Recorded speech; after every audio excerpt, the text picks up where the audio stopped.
Hello everyone, welcome to the news desk. Rich Hagan, Maria Bartholdi, Paul on here for the semi-finals of the Silver Showcase, part of $1 Million Magic Weekend here from Minneapolis, United States of America. Paul, let's get things started by rolling our way back to Thursday when the schedule called for a Rochester draft, whatever one of those is. Do explain. Not gonna lie, that was one of the more difficult drafts to cover.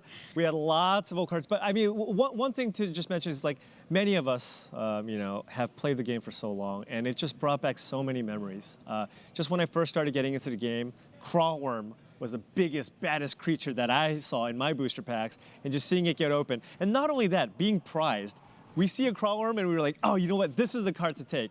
And then, of course, we had just like the heavy hitters going left and right, fireballs go basically everywhere, and then the highlight being Shivan Dragon, the card that everybody wanted to open the most for limited, being opened in that last pack. Okay, so why don't we take a look at our bracket. Maria, what did we see yesterday in the quarterfinals? All right, so quarterfinals, we had Jason Chan versus David Williams, aka Amaz for Jason Chan, as you might better know him. He was victorious there. Paulo Vitor Damo de Rosa played Brian Kibler, and Paulo Vitor Damo de Rosa won there. So it will be Amaz versus PVDDR in our feature match area for our first semifinal. Then, of course, John Finkel versus Rafael Leve. John Finkel, the GOAT, came out on top there. Stanislav Sifka and Shuhei Nakamura also played, and Sifka came out on top there. So it'll be Finkel v. Sifka for a second semifinal. Okay, so we're going to show them one after the other, so you'll see every turn of these best 2 out of 3. There's Jason Chan, Amaz, and he's been playing since the release of Magic Origins, closing in on nearly 1 million followers on Twitch, and doesn't really care about food and sleep when there's drafting to be done. Yes, I agree with that. So let's take a look at his deck. We're going to show it in graphical form first of all, so you can take a look at least some of the cards, many of which I imagine many of you, and indeed us, will not know terribly well. There's a Berserk, a Fireball, a couple of Raiders, and so on. But we'll also show you in text form in just a little bit. But first, why don't we hear from Amaz himself? I'm here with Jason Chan, better known to most people as Amaz. Jason, what role does Magic play for you in your gaming career? Oh, that's a good one, because when I first started Hearthstone, all my Hearthstone players, they know Magic, right? Because they started Magic and then Hearthstone. I'm kind of the other way around. And they will always talk about like these cool Magic cards and like, Magic strategy and whatnot, and I would just sit there being kind of like a dummy. So Magic for me is kind of like, I want to meet my friends, and it's kind of like a hobby. And then, I gradually mixed into like more competitive play, more sort of limited. Went to a lot of GPs and limited, and then now I'm playing standard. So it's gonna be a rough one, but I practice a lot. So yeah. Now I know I've definitely played against you online, and the Amaz, the gamer handle being so much more well known than your real name. Oh yeah. Can be. You actually did really well last weekend at the Grand Prix here in Minneapolis. Oh, I'm definitely more comfortable in limited. I was 1 round away from top 8, and just really like limited. Drafting in Magic is something that no other game really offers, so I'm like really attuned to it. And I'm gonna be doing a beta draft, but then I couldn't really practice that because Magic Online doesn't have that obviously, and it's really hard to find real life cards. So I did some generators online, and hopefully I'll do well. All right, Jason, good luck this weekend here at the Silver Showcase. All right, let's take a look at Amaz's deck list for this beta draft. All right, Paul, taking a look here. Some people might say it looks like a tiny bit of a mess. We've got a Shivan Dragon here with not too many mountains. I heard he sideboarded some more in, though. But overall, what do you think of what he's put together? Well, I think on pure power level, Amaz has one of the better decks at the table. Lots of very solid creatures and bombs in the form of Fireball and Shivan Dragon. But at the same time, 2 mountains, Shivan Dragon, a bit ambitious. I did hear that he is sideboarding out that Mistress Factory for a 3rd mountain. Still pretty hard, but if he can draw his mana, I think he has a good chance. All right, so that's Jason Chan. We know he's already won 1 game, so has his opponent. That was the quarters yesterday. Here's Paulo Vitor Damo de Rosa. Had a busy day in the Pro Tour, of course, and now here he comes. One of the great Magic players of all time, one of the youngest players to be inducted into the Pro Tour Hall of Fame. Let's take a look at his deck that he's concocted in graphical form. It's a straight black-blue deck, couple of Prodigal Sorcerers there standing out in the one slot, plenty of Urg Raiders and so on. Why don't we hear from the Magic the Gathering Pro Tour Hall of Famer? I'm here with Pro Tour Hall of Famer Paulo Vitor Damo, the all-time pro points leader from South America. Paulo, you've been playing this game at the Pro Tour level for 15 years. Have you ever participated in anything like this? No, I don't think so. Like, we played the Invitational. I got to play the last Invitational that existed. That was pretty fun, but it was very different. This is a lot more competitive, I think, because the prize is so much bigger.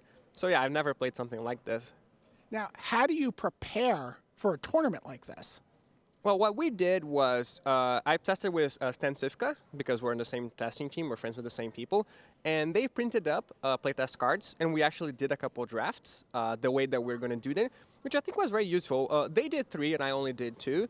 But even then, I think the jump from doing 0 drafts to 2 drafts is so much bigger than the 10th to the 15th draft, that I think it was very much worth doing. The cards are all different. You don't even know what the cards do. If you just read the card, you have to look it up. It's very interesting. Which pack should we be looking for that will contribute the most to people's creature count? Because I know that was a struggle with beta. I think it's not going to be a big struggle here because you have 5 packs, right? Okay. So you don't need as many creatures. One of the things that we found out was that if you were drafting triple beta, it was like, oh my god, Grizzly Bears, I'm so excited, this is the best card in my deck. And we've had green decks that don't even play Grizzly Bears just because the card quality is so high, so you don't need to take these creatures aggressively. I guess it depends on what color you are. Like, I know that red in Legends doesn't have, if you add up all the creatures in Legends at common, you get 2 power. It's a 2/2, Raging Bull, everything else is 0 power, or is a wall. But yeah, it really depends on what colors you are. All right, well, we can't wait to see what colors you end up being in. Paulo Vitor Damo here at the Silver Showcase. All right, let's take a look at Paulo's deck list here. Blue, black, and you mentioned Amaz has got the power. Well, does Paulo have the consistency, Paul? Absolutely. I think Paulo might have the most aggressive deck in the draft. He's playing a nearly mono black deck, splashing blue for triple Hazran Ogress, along with multiple Urg Raiders. And this is the exact type of deck that can punish a slightly greedier, clunkier deck in Amaz's deck. So if Paulo can get out quick, I think Paulo has the edge here.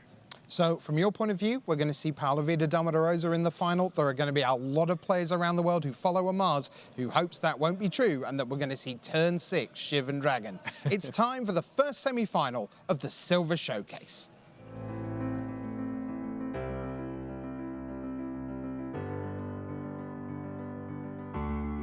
Hello and welcome to the first semi-final of the Silver Showcase. I'm Tim Willoughby, joined by Pro Tour winner Simon Gertson, and we've got just 4 players left in our Silver Showcase. The cards are old, but we're going to see them in a whole new context here in Pro Tour 25th anniversary. Now we've got our Silver Showcase going on, and you know what?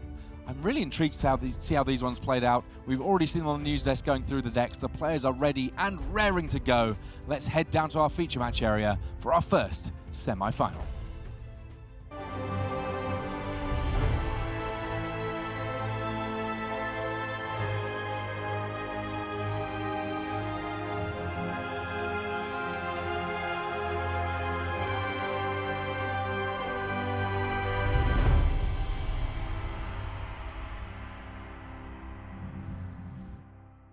Hello and welcome to the first semi-final of the Silver Showcase. Tim Willoughby and Simon Gertson here to bring you all the action here from cards that were printed, well, many of them 25 years ago here.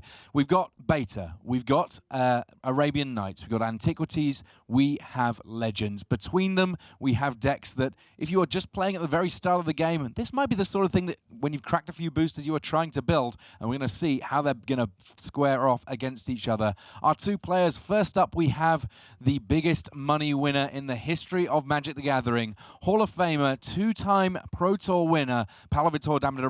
He's on blue-black. He can be very aggressive, but he has some very clever utility creatures in there as well to be able to get damage through even in the mid to late game. On the other side of things, well, this is Amaz. Jason Chan, he's on principally a black-green deck, a little splash of red for 2 of the most powerful cards in this format, Shivan Dragon and a Fireball. If Jason can get all of his cards coming at the right time, his deck's going to be very difficult to beat, but Paulo is the one that in the early stage of this game might be able to get some damage through first. Consistency and tempo on the left-hand side, greed and power on the right-hand side. And honestly, it's going to come down to how these draws come out. We see here that Damo he's got a lot of swamps early doors. That means he's getting an Urg Raiders down first. This a very efficient creature, even for now, a 2/3 creature for 2. It can attack each and every turn. If it doesn't attack, it's going to deal you 2 damage. But quite frankly, this creature built to get into the red zone, and it means that Paulo, hopefully, for him at least, can get a lot of damage in early. Now, one card that I'm very interested in that's in Jason Chan's hand here, he has access to Pestilence, and Pestilence could be a big problem for a lot of what Paulo has going on, because while he's got these aggressive creatures, they're not especially large, and Pestilence is the way that you can potentially deal with a lot of creatures all in one go. War Mammoth coming down here on turn 4 for Jason Chan, and the 3/3 creature, it's looking pretty good against at least those Urg Raiders. Hazoran Ogress, it can trade with it, but right now, that's a Paralyze, meaning that this attack's going to go in unimpeded. Paralyze, it taps down a creature, and then during Jason's upkeep, he can pay 4 mana to untap it, but that's not a very exciting rate, especially when Paulo just curving out each and every turn here, following up with one of the most potent cards in his deck in Sorceress Queen. Sorcerer's Queen, the 1/1 creature, it can tap to turn any creature into a 0/2, and against the likes of the black, principally black-green deck of Jason Chan, what Jason's trying to lean on is big creatures. If Sorcerer's Queen is just turning them into 0/2s, he could find himself in a lot of trouble here. Jason has to remove Sorcerer's Queen at some point. He has enough ways to do that. Pestilence is a great one. Fireball, if it needs to be. Yeah, and here we see, so Jason now up to 5 mana. He can now cast Pestilence, immediately use it once if he just wants to deal with that Sorceress Queen. But Pestilence does damage players as well, though, and on 13 life, it could be a little bit scary here if he ends up using it too soon. And by allowing that Sorceress Queen to untap, I believe that it can turn itself into a 0/2 to survive. Is it another creature? I can't quite remember on the wording of Sorceress Queen. It has been 25 years. So Damo de Rosa, he's still not found an island just yet, but the Frozen Shade in his hand won't necessarily mind too terribly much. The Pestilence in play will give the Hall of Fame a pause, though. This is exactly the card that was going to potentially give him the most trouble, especially in Game 1. The biggest strength of Paulo's deck are these utility creatures. Sorcerer's Queen, 2 Prodigal Sorcerers, and Old Man of the Sea. But all of them, of course, very fragile. And as long as Pestilence is on the battlefield, it's going to be difficult to deploy those creatures because they're just going to die. There's even a 3 toughness creature that Chan can keep around for now. And that means 1 and 2 toughness creatures are just going to die. I mean, is the best bet for Paulo here to just pile on as much damage as he can while he can, so that at least the Pestilence damage, Jason's even going to feel it? Well, does he have the reach that he needs? Because if he then collects more and more creatures that just die to Pestilence, I think he's not going to have enough damage available to him to get Chan down to 0. Frozen Shade is interesting, though. Yeah, Frozen Shade, it's a 0/1, but you can play use black mana to pump its power and toughness till the end of turn. So if you can get it in play and have enough mana left over to feel safe, then it becomes a kind of a race to see who can get the most mana to actually kill off that Shade. As things stand, though, Paulo does get a hit in here. He pays 2 mana. That's so that his Hazoran Ogress doesn't deal him damage when attacking, as well as Jason Chan. Jason uses the Pestilence, so it kills off Sorcerer's Queen, and you see there Paulo plays his island but does not play any further threats. They're just going to die to Pestilence anyway. He would rather create a situation where, at the moment, Jason Chan actually has a bit of a choice on his hands. If he spends 3 mana to wipe the board, that Pestilence is going to go away. You have to have a creature in play at the end of the turn for Pestilence to hang around. So if I'm Chan here, I might be tempted to throw down Ironroot Treefolk, have a creature with high toughness so that I know that for the rest of the game I can keep that Pestilence around. I agree. It's a blocker, and you definitely don't want that Pestilence to go to the graveyard just like that. The threat of activation is actually something that's worth so much that I would try to have access to that as long as I have a few points of life to work with. And we see that so far, Jason, he's really not been interested in using 4 mana to untap that Mammoth that he has in play. He's much happier to use his mana more proactively on other things. Hitting 6 lands, easy as you like, each and every turn, hitting his land drops. So far, we've not seen a snifter of any red mana, but to be fair, Chan's also not drawn either of his red cards. One card that he does have in hand that's kind of interesting is Howl from Beyond. This, an X spell that gives an attacking creature plus X power. It's one of the ways that Jason Chan can do a lot of damage in a hurry if he so needs to. There we can see it. It's not quite a fireball, but it can definitely surprise a few people. And there is in Jason Chan's deck as well a copy of Berserk. And Berserk lets you double the power of a creature, potentially very scary indeed. So Chan here, he's activating his Pestilence twice. That's enough to kill the Ogress. And he does go for a 3rd activation here. That's going to kill Urg Raiders and kill this Mammoth. So if Paulo here just passes the turn, doesn't play any creatures, Pestilence goes away. So Jason Chan here, he's on 4 life. He's lost his Pestilence, but it's an empty board and he's going to be able to deploy some threats to it. And we know that he does have some big creatures. So he plays a Black Knight. He also has the mana to be able to deploy an Argothian Treefolk. Various Treefolk available in Chan's deck. The Argothian ones have a slight upside against artifact creatures, not too big a worry in this matchup, not too many artifacts on Paulo's side of things. But now that there's no threat of Pestilence, both Frozen Shade and Prodigal Sorcerer come down. Prodigal Sorcerer on its own, a 4-turn clock, and that Frozen Shade with so much black mana, it can swing in and it can threaten any of the creatures that are on the other side of the battlefield. But a 4-turn clock is actually rather slow. This has been one of the more aggressive games in this format that we've seen. So now that Jason has 5 power on the battlefield himself, he might even be thinking about trying to raise this. And a race when you have Howl from Beyond in your hand is one that could go very, very well for Chan here. He's got a first striking Black Knight. That one, it's going to win any fight that it gets in, especially with the likes of Howl from Beyond in the mix. But using it to just pump through damage on an unblocked creature is a definite temptation here. And if you're Paulo and you see attacks from both of these creatures, you do know that Howl from Beyond is a factor. Yeah, at the same time, Jason knows that if he relies on a single creature to block with, if Paulo has anything to stop that from blocking, the Shade is most likely going to take him down. Yeah, we've seen 1 Paralyze already from Paulo. There are 2 copies of Paralyze in his list, and when you cast it, it does tap the creature that you throw that aura onto. So that would be a way of dealing with 1 blocker. Looks like Jason just wants to try and give himself a chance of ending this game sooner. He attacks in with both of his creatures, follows up with Ironroot Treefolk. He's got 1 blocker. He has to hope that 1 blocker is going to be good enough here. Yep, and I think I agree with that line. Jason needs to make sure that Howl from Beyond next turn is going to be lethal, possibly. Also, if you leave the Black Knight back and Paulo has a removal for the Ironroot Treefolk, you're most likely just chump blocking the Shade, and then you're not winning either. So Paulo, he's got a Wall of Wonder in hand. That one that he can potentially use to block any of the creatures that Jason has going on. It's a creature that... sorry, a Wall of Vapor, I apologize. It's a wall that reduces all damage dealt to it to 0. It costs you a princely sum of 4 mana, which is nothing to sneeze at, but a very, very strong blocker in a situation where Paulo really does need those blockers. He could even play an Urg Raiders as well, try and get a bit of overlap on creatures here.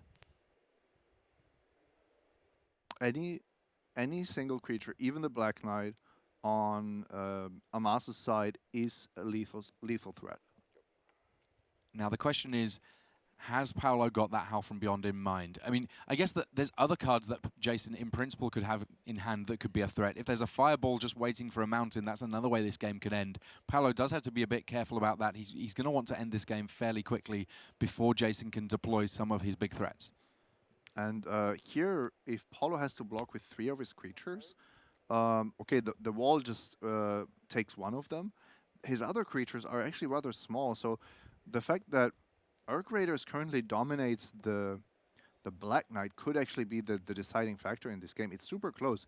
If Jason draws another blocker here, then suddenly he can swing with everything and have a blocker for the Shade, for example. Yeah, the fact that we know that there's Howl from Beyond in hand really changes the face of these plays. You see there Jason playing a Swamp, one card left in his hand. We know that that's Howl from Beyond. Prodigal Sorcerer at the end of turn pings Jason down to 3. So only 3 attackers available for Paulo here. He has to attack with the Erd Raiders or indeed choose to suffer 2 damage from them if he holds them back. It may be that 2 damage is something he'd much rather take just in order to make sure that he's safe from attacks here. Absolutely. You don't want to run your 2/3 into one of these green creatures. Another Frozen Shade in hand is really interesting. So these shades are not as common as they were in the past, but it's immediately obvious that when you draw the second one, the first one loses a lot of its value. So you kind of want to aggressively trade it simply because you will only have mana for to make one of the shades as big as possible. Yeah, I mean, I guess that you get the potential to overlap and attack around things if you've got multiple shades, but realistically, the limit to how good any one of them can be is a little bit trickier when you've got multiple of them knocking around. So here, Paulo, he's getting a little bit aggressive. He's getting into the red zone with a couple of creatures here. So he does not want to take 2 damage from Urk Raiders. Maybe also figures that if Chan wants to eat the Urk Raiders, that then there is not a good block for the Frozen Shade available to Chan, who of course has to block both of these creatures. Yeah, just 3 life, and with Prodigal Sorcerer just stood there waiting to fire off an additional point of damage. Each of these attackers, if they get through, will be enough to close things out.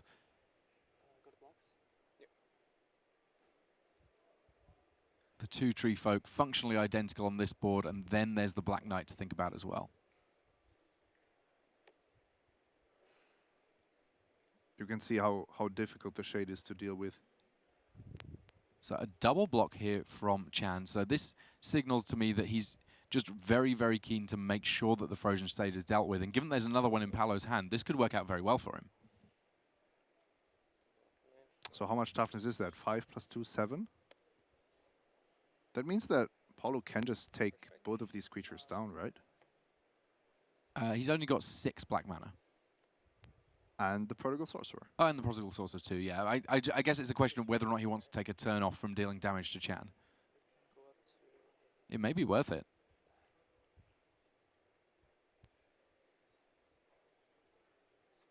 So Paulo initially, he's just pumped his Frozen Shade twice. That'll be enough to kill off the Black Knight. And here comes a defensive Howl from Beyond in order to mean the first striking Black Knight able to deal with that Frozen Shade. I feel like by firing off the Howl from Beyond in that fashion, it does take away one of Jason's ways of closing out this game, but at least he has plenty of creatures on the battlefield now. Yeah, Paulo wasn't actually giving him that out of just stealing a game with Howl from Beyond. So he used it in the best possible way. It's unclear how much that actually improves his chances of winning this game. I think Paulo is now quite far ahead. Just 3 turns for the Prodigal Sorcerer. Known to many players from the early days of the game as Tim, in reference to the character from Monty Python and the Holy Grail. Not in reference to you? No. I was playing fairly early on, but not at the point that this term was coined, at least not to most people's awareness. Yeah, and now it's really frustrating when you deal with the Shade, investing your trump card, Howl from Beyond, and then there's another Shade. We all know how big that is going to become next turn again. Yeah, and Chan just has to pass things back, and each turn that he doesn't do anything to advance his board is a turn that he's taking an additional point of damage from this Prodigal Sorcerer. Paulo, Vitor, Damo, Rosa happy to just play a Swamp, pass things back, and sit and wait as that Prodigal Sorcerer does its work. If Chan doesn't have something this very turn, then it'll be end of turn, shoot you for 1, untap, shoot you for 1, and that'll be the game. Moss Monster is not going to do it. There's one shot. There's another. Paulo, Vitor, Damo, Rosa picking up the first game with his blue-black deck against Jason Chan. And yeah, we saw the utility creatures, but I think one of the pivotal plays that we saw in that game was Jason Chan's choice to use his Pestilence quite aggressively to clear the board and ultimately mean that he didn't get to keep that Pestilence around for a longer game. I absolutely agree. He was pressured so much, or he felt pressured so much by Paulo's 2 and 3 drops that he thought he was getting a good deal with his Pestilence. Given what Paulo's follow-up was, keeping the Pestilence around would have really changed how the dynamics of this game. Well, we're going to get a chance to see how subsequent games go. This is a best-of-3 match after all. Do not go anywhere. We'll have more from our Silver Series semi-final right after these messages. So Magic the Gathering Arena. We chose that word arena very particularly because an arena is a place where people gather, where people come to compete, where people come to spectate and cheer on their favorites. It really is a place where the whole community can come together and experience the very best of what Magic has to offer.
Hello and welcome back to this, the first semi-final of our Silver Showcase. Paulo, Vitor, Damo, Rosa, he's already picked up a single game off Jason Chan, and now we move to sideboarding. So these players, they got a chance to see how each other drafted, they got a chance to figure out what might be important, and there have been some little adjustments.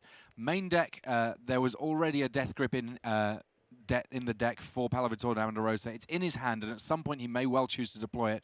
But in his hand now we see Force Spike, and this is pivotal to how he sees this matchup going. He's concerned about the 5 drops, the 6 drops that are coming from Jason Chan, and by having an instant speed way of punishing him for tapping out, he believes that he's going to be able to make sure that he can make the most of what happens in these early turns.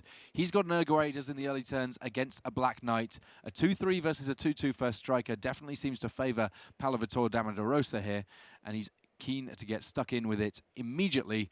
And I like the notion of getting down a Death Grip relatively early here, because if there are going to be big green spells, it's going to be a great way of making sure that things go well here. This is an interesting one, a very early Berserk here coming from Jason Chan as a removal spell. But is that how it works? Can you? You can play it on any creature to give it plus X player and trample, as long as it is if it attacks that turn, it's going to get destroyed. So he's going to turn that Urg Raiders into a 4/3 trampler. No, he targeted his Black Knight. So it's because it's a first strike creature, and of course it didn't attack this turn. So he's just going to give it +2 power. Yeah, and that way he didn't even take the 4 damage. So Jason Chan, we've seen him use Berserk twice so far in the Silver Showcase. Never once has he ended up having to sacrifice one of his own creatures. Once he uses it on opposing creature to force them to sacrifice at the end of combat. This time we see it used on a Black Knight just so that it can fight profitably against an Urg Raiders. He has, though, got this Howl from Beyond in his deck. In principle, he has this explosive amount of damage that he can offer. And we've seen Jason Chan time and again just use it in order to make sure that he can keep a stable board. That kind of makes sense given the power of some of his cards in the late game. It's just kind of an interesting, different pivot that he takes than maybe others might. Frozen Shade now down for Paulo Vitor Damo de Rosa, though, and given that he's currently playing as a mono black deck, that could prove pretty good here. But there's a sinkhole in hand for Paulo Vitor Damo de Rosa. This is another way that he's going to hold off higher cost creatures from Chan, and if he hits a forest here, that means that all of a sudden both of these players will be mono black. Also, Chan didn't cast anything on 4. It's quite likely that he's holding 5 drops. You're just making sure that you're effectively time walking here with that sinkhole. Yeah, Time Walker card that was not opened in this draft, but you know what? Sometimes a sinkhole will do a relatively good impression of it. Death Grip coming down. This, one of the most potent, we call them color hosers, that's ever been printed. An enchantment that gives black the ability to play black to counter green spells. Super duper powerful in the right matchups, and I think it's fair to say that this would be the right matchup, but for the fact that Paulo's already done such a good job of making sure that Jason Chan simply can't cast his green spells due to not having any green mana. The only card in his hand that he's actually going to be able to cast right now is Oubliette. Oubliette, it's kind of like the black Journey to Nowhere. It costs a black 1, and it exiles a creature for as long as Oubliette's in play. If you remove Oubliette, then the creature comes back tapped, but functionally speaking, it's a very, very prototypical, I guess, version of Journey to Nowhere. But Paulo Vitor Damo de Rosa, he's got some enchantments of his own. He plays a weakness on that Black Knight. It gives -2 power, -1 toughness. So now Jason Chan has a 0/1 protection from white first striker. Yep, doesn't have any forests, but if he draws forests, green spells are now being countered by PV. I expect PV to always have at least 2 swamps available to activate that Death Grip, and that is actually a trump card in this matchup. Chan playing with only half of his deck effectively. Most of his big creatures are green. That is going to be really problematic. Now, Chan has drawn his second green source, but given that he can only cast 1 green spell a turn, that's just not going to be good in the face of this Death Grip. He's found a mountain, though, and there are some powerful red cards in Chan's deck. If he finds a second mountain and Shivan Dragon, that will prove to be a problem for Paulo Vitor Damo de Rosa, in spite of the fact that he's shut down various of the elements of what Chan has going on here. At the moment, both these players playing draw-go on their mana. The Force Spike in Damo de Rosa's hand looking a little sad. It seems unlikely that he's going to be able to catch out his opponent on that one. Finally, a creature comes along in Hazoran Ogress for Paulo Vitor Damo de Rosa. That's a 3/2 that when you attack with it, if you don't pay 2 mana, then the Ogress will deal 3 damage to you. Right now, that mana, not a problem for the Brazilian Hall of Famer. He's going to be able to start trucking into the red zone, getting some damage going, and making it difficult for Jason Chan to break his way out of what's going on here with that Death Grip. Jason has to draw Shivan Dragon. Shivan Dragon is what it's all about. He's got the double red, and if he finds the Shivan Dragon, we've got a real game on our hands. He's found a Fireball. Now, this is kind of interesting. Clearly, Fireball, an incredibly powerful card. Paulo Vitor Damo de Rosa, he does not have Force Spike in his main deck, and these players have seen each other's lists. They do technically know each other's sideboards, but there's the potential, just the potential now, that Jason may not sniff out that there's a power sink here. If that's the case, then this could end up very painful. Oh my goodness! Jason Chan fully tapping out for a Howl from Beyond here. Not fully. Oh, he's left exactly 1 land up. He has Perfect. the read. And this is a lot of damage coming through now. That was a huge play. Brilliantly played. Not only preparing a lethal Fireball, but also playing around Force Spike, because realizing that it's the one way that a PV can stop this, knowing exactly the cards that PV drafted, and the fact that he won't be casting green spells for the rest of this game. Jason Chan resolving here, green spells.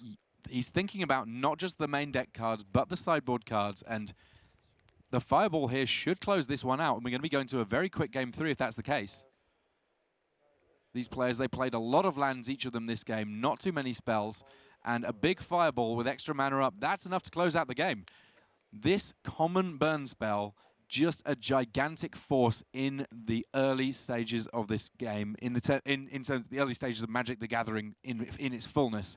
At common, Fireball, just absolutely incredible. And that means that we're going to be seeing a game in 3 between these two. Really, really nicely played by Jason Chan.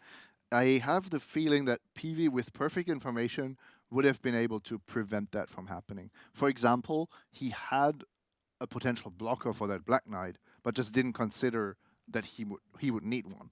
But if you have already half of your opponent's deck shut down, I think you can invest a little bit more energy into figuring out what could actually beat you. And these two X spells were a really easy way to lose the game there.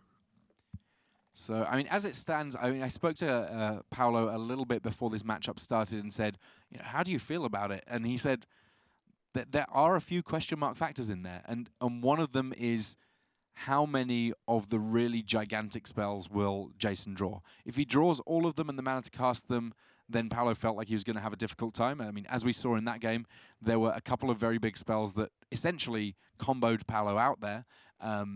If he has kind of a fair matchup, then I think that Paulo's in pretty good shape.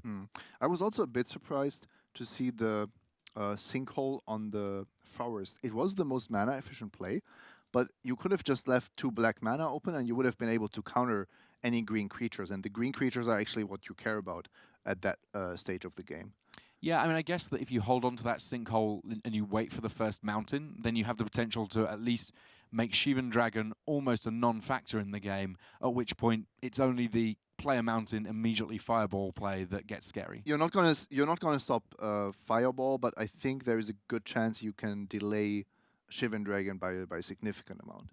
Now, going into game 3, if there was ever any doubt in Jason Chan's mind, he now knows that Sinkhole is going to be a factor. He didn't see the Force Spike. Do you keep the Force Spike in, though? He played around the Force Spike. He did play around the Force Spike. I guess that in that instance, he had the ability to play around it. And there will be certain other times that maybe Paulo's already got 3 creatures on the battlefield and Jason has to go for a Pestilence. I think that there are situations still, I mean, even if you're using Force Spike to counter a key 5 drop that's just coming along on curve, I think that it's worth it. Personally, I would leave in the Force Spike, but I can definitely see the point that you're making there, Simon. No, I agree. It's just always interesting to think about the layers of strategy that are available there. With this power level, relatively low power level of the format, I think Force Spike is probably just a good main deck card anyway. So as things stand here, we're kicking things off for game 3, and this time round, it's a Vampire Bats coming down. Now, Vampire Bats was pivotal for Stanislav Sivka in his matchup against Shuhei Nakamura. It did a huge amount of damage against the control deck. Jason Chan does have the tools to deal with the Vampire Bats comparatively easily, but no matter which way you slice it, Vampire Bats, it can do a lot of damage. Fire Sprite's coming down for Jason Chan, and that does me to Force Spike. I can see what the reasoning for that is, because the Fire Sprites do have the ability to both block the Vampire Bats and to give Jason Chan access to red mana. And here you see actually what I meant. 2 shades, 2 creatures with black pump abilities on the battlefield gives you diminishing returns on your shades. Would be much better to have 1 shade and another creature here. So as things stand, the Vampire Bat's getting in for just 1 point of damage here because there's better things for Paulo to be doing with his mana for the rest of the black mana. Casts a Death Grip, and now we have 3 different things that are all vying for Paulo's black mana. Black, a very greedy color within the color pie. The color pie, not really a thing at the point that Beta came along, but you know what? At least that idea of greed was still prevalent even back then. All of those cards desperately want to be the ones that Paulo's using his black mana on, and here we see the Vampire Bats, they're getting in for a single point, that meaning that there's 2 mana left for Death Grip, and I think I like that choice by Paulo here. Absolutely. You have to keep up at least 2 black mana for Death Grip, probably until the rest of the game. Otherwise, Chan, you don't know that he's holding 5 black cards, as we see here. He could just as well have 5 green cards in his grip. So one card that Chan has brought in from his sideboard, it wasn't in his main deck, and I think there's an argument to say that it potentially could have been, is Kumbaj Witches. Now, the Witches, they are a very potent threat against the kind of deck that Paulo Vitor Damo Rosa is playing. You can tap them to deal damage to your opponent's creatures, but in turn, Kumbaj Witches also deals damage to a creature or player of your opponent's choice.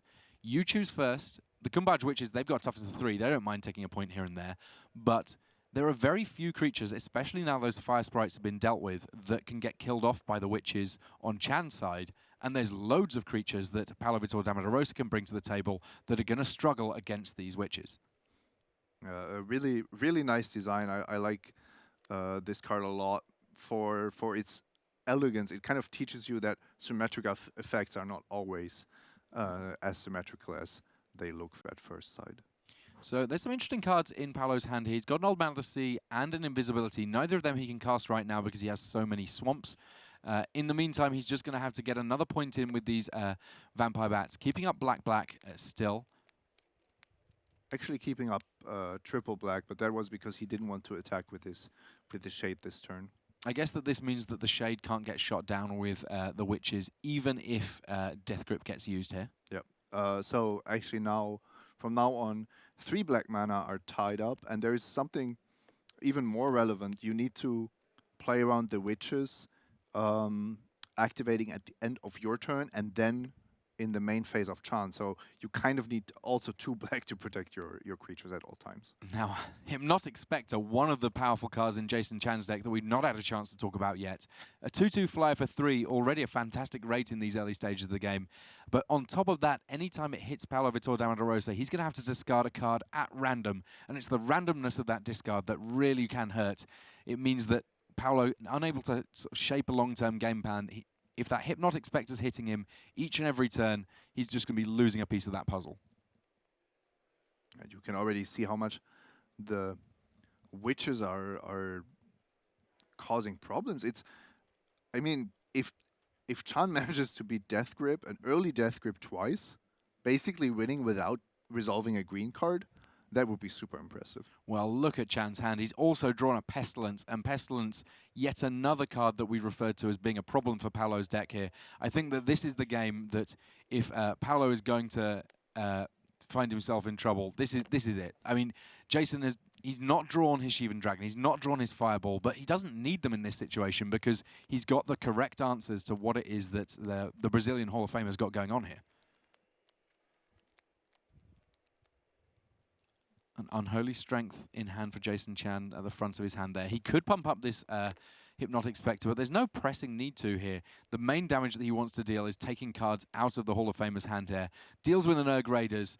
Each and every time that he's making a discard happen, effectively that's a preemptive removal spell here. Exactly. Very simple rule. If your creature is already generating card advantage with every single attack step, you don't need to put an Unholy Strength on there because the incentive for your opponent to deal with it is already so high. So Black Knight comes down, the 2/2 first strike. Protection from white, not a factor in this game whatsoever, but a 2/2 first striker for 2 is, again, a very, very efficient body in a format where finding efficient bodies is a little bit more tricky than maybe it would be in 2018. Although we have to give both of these players credit, they both found sufficient creatures to present a deck that is actually a nice mix of creatures and spells. We're in kind of a funny spot here where it might look to Jason like Paulo is carefully playing around the potential for a Pestilence here, not putting out anything that is going to allow Jason to get easy card advantage. In point of fact, Paulo's just sat here with a kind of clunky hand where he doesn't have something super efficient that he's able to do with his mana here. He's just having to sit back and watch the Chan show go turn after turn, getting things going here. And here does come an Unholy Strength. It may be that Chan senses blood in the water and just wants to get some damage in where he can. 4 points of damage here coming through in the air, and there'll still be that random discard. There goes a Paralyze. Paralyze, one of the ways that Paulo Vitor Damo de Rosa had of dealing, at least temporarily, with one of the threats on the other side of the battlefield. This is the problem. He needs a permanent answer to this Hypnotic Spectre. And there's not too many answers to the Hypnotic Spectre in Paulo's deck. Even something like a Sorceress Queen, it changes the base power and toughness of Hypnotic Spectre to 0/2, so now it's got an Unholy Strength on. It can continue to attack in for damage. Yeah, this is a tricky spot that Paulo finds himself in indeed. The advantage bar signaling that Jason Chan might be able to get his way through to the finals here with just a few short turns of continuing these attacks in the air, controlling the board a little bit with his Kumbaj Witches on the ground. And if he ever gets that Pestilence in play, it could be lights out here. I wouldn't be shocked to see the Witches just being used to deal 1 to each player here at the end of turn. Because in the end, Jason wants to win this race, is winning this race, and every point of damage counts here. There we see it. It's a sulfuric vortex of sorts there. The Kumbaj Witch is just doing good work each and every turn. And Chan has to play the Witches. I think it's a main deck card in this format. As long as you expect any kind of 1 toughness creatures on your opposing side, it seems like a real powerhouse. Oubliettes now in hand. Chan gets to have that lovely feeling of, I'm winning on the board and I've got an answer for the first thing that changes that. And a pseudo expel in Pestilence. Goes for the Oubliette already just to deal with that Frozen Shade. I guess that it means that he gets to get attacks in on the ground as well. I like that line actually, because the Shade was a virtual 3 or 4 power defender, and this way you are really locking up the game as quickly as possible. And there's the handshake. Paulo Vitor, Damo de Rosa, he just can't find anything to deal with everything that Jason Chan throwing down there. Chan advances to the finals of our Silver Showcase. Fantastic work for the Hearthstone player Amaz there.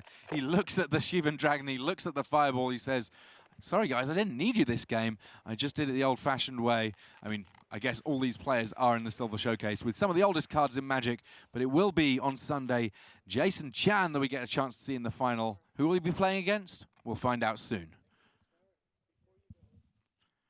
Lovely stuff there from each of these players. I think it's really interesting to see how both of those players adjusted their decks after sideboarding, especially in Rochester Draft. It's very tempting to go, I'm going to build my deck to beat my first round opponent. I can see what they've drafted. I might make some choices that are just to make sure I win that round one. After sideboarding in these games 2 and 3, we definitely saw a few little pivot shifts there. Yeah, and we knew how good Expels would be. I love this Hold from Beyond into Fireball win out of nowhere. Yep, a lot of variety, a lot of power, but we have a lot more of that, and indeed a lot more Expels, it must be said, in our next semi-final, right after these messages. Looking for a place to hang out and play Magic? Head to your local game store this and every Friday to play Friday Night Magic events. Get more info at magic.wizards.com/FNM.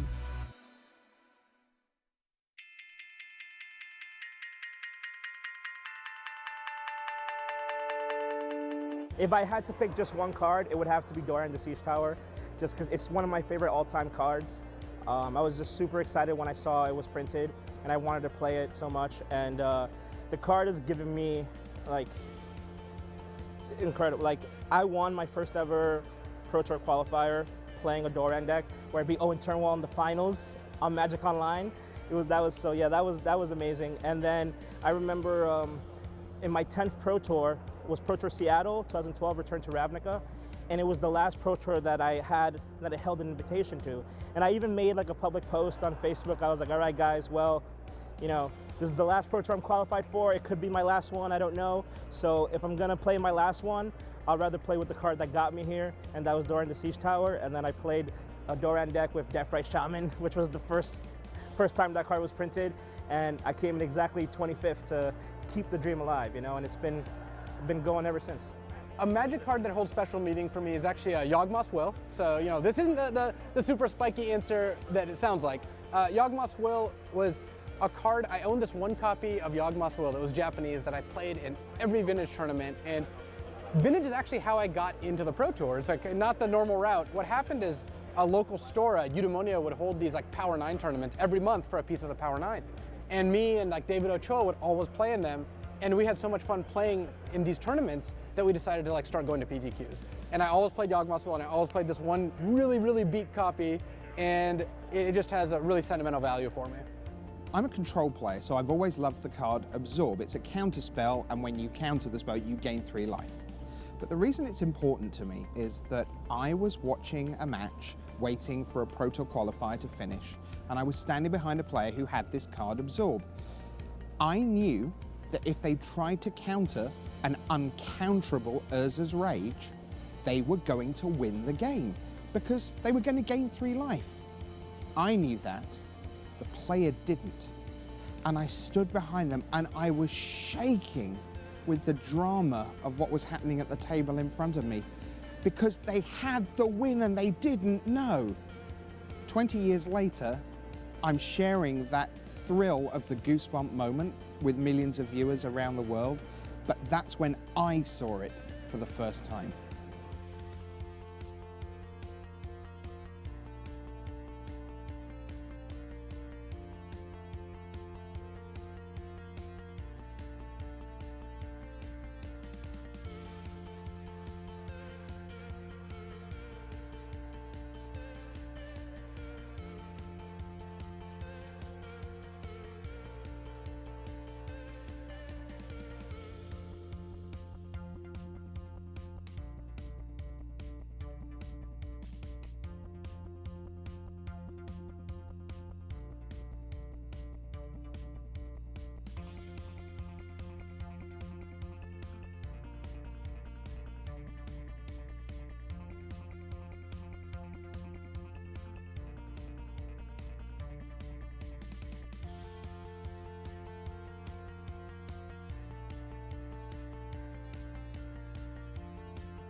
Hi there, welcome back to the news desk. Maria, Rich, and Paul hanging out after, wow, that was a pretty cool round we just saw there. Some Absolutely. exciting stuff. And BDM is on the floor with our Victor. Thanks, Maria. I'm here with Jason Chan, a.k.a. Amaz, and you guys got paid a tremendous compliment. John Finkel came by, said, watched your match, and he's like, I don't think I would have won that game too. I would have probably just ran all my mana right into his force spike.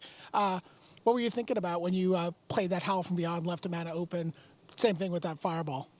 Yeah, I saw Force Spike, like 2 copies in a PV sideboard, and I was pretty sure he was going to bring it in against me because I'm more like a curve out deck if you know, my lands worked properly. It didn't really curve out in any of those games, but I was just playing around something, and I knew I had to win anyways from Howl and Fireball. Like I had like so much overkill, so might as well just be a little safe.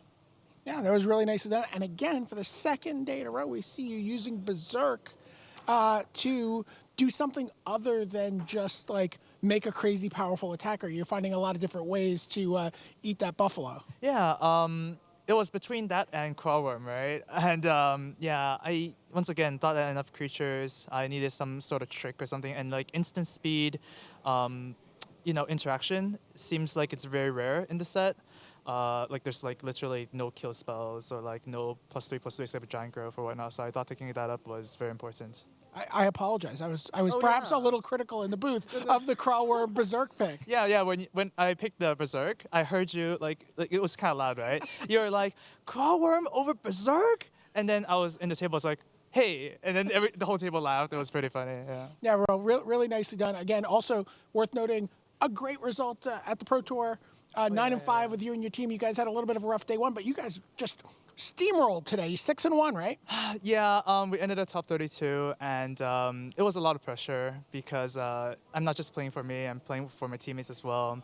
And I've placed against a lot of mirror matches. I was playing mono green, right? And it can be very explosive, but I felt like I really earned the last 2 matches because the board states were very complicated and whatnot, and I'm pretty satisfied with my play overall. Well, I can tell you, your teammates, Tanner Grace and Brendan DeCanio, they forewent dinner. They're waiting for you along the sideline. I'll let you get to them. We'll see you again tomorrow in the finals here for Amaz. 7,427,456,291 remains the number of times in Magic history that someone's tapped out all their mana into a force spike. Let's take a look at our bracket and see where we've been so far this tournament and where we have yet to go. Of course, Jason Chan, Amaz, we just saw this happen over Paulo, Vitor, Damo, Rosa. Coming up next, John Finkel versus Stanislav Sipka. Who is going to face Amaz in the finals? Well, first, we're going to learn about John Finkel, one of the greatest to play the game of all time. 16 Pro Tour top 8s, 3 Pro Tour wins, 10 Grand Prix top 8s, 3 Grand Prix wins, inducted into the Hall of Fame the first time you could be in 2005. Let's take a look at what his deck looks like. There you see it, red-black Juggernaut in here. One of the first cards I think that people who are alpha testing the game thought was completely broken. Let's take a look at what his list looks like. Paul, what do you think of John Finkel's deck? I think John has one of the best decks in the draft. It's fantastic. It's got a good mana curve. It's got good power, a lot of great removal, and even top end. He actually has strong top end win conditions in cards like Mishra's War Machine and Demonic Hordes. Yeah, John talked in his interview yesterday coming out of the quarters that he feels Demonic Hordes is a card that people are going to struggle to beat. Yeah, it's just so huge. And if you saw a lot of the removal spells that we saw, it doesn't get terrored, doesn't die to pyrotechnics. There's just not a lot of things that can actually deal with it. Who's on the other side of the table, Maria? All right, let's take a look at Stanislav Sipka, 30 years old from the Czech Republic, 2 Pro Tour top 8s, 1 Pro Tour victory, and 3 Grand Prix top 8s, famous for his deck Eggs that he won with at Pro Tour Return to Ravnica. Let's take a look at what Sipka put together here. More red-black. I see a Fireball. I see Pyrotechnics. We've got a couple of Eggs in here, which can be extremely good. And taking a look at his list, Paul, do you like this red-black version, or do you like Finkel's? I think overall, Finkel's version is a little bit stronger. Again, we talked about the top end of Finkel's deck being just those gigantic creatures, but in terms of spells, I have to give the edge to Sifka. There's so many X spells. Look at he's got a Disintegrate, he's got a Fireball, so he has 2 X spells, and on top of that, he has a Mind Twist too. And that's the card that Jon Finkel is most afraid of in the matchup. On the flip side, he does have a couple of copies of Red Elemental Blast, which he main decked for the first round matchup against Shuhei Nakamura, but that's a completely dead card against Jon Finkel in game 1. I want to talk about Terror, though. You mentioned Terror not being able to get some of Jon's better creatures. Still good, though? It's okay. Again, Jon's top end is mostly black creatures, but at the end of the day, you can still use Terror on your own Ruck Egg to turn it into a 4/4 flyers, and we've seen that before, and I wouldn't be surprised if we see that again. All right, Jason Chan is in the final. We need another finalist for tomorrow to join him. Will it be Jon Finkel or Stanislav Sifka? Let's find out in our second semi-final of the Silver Showcase.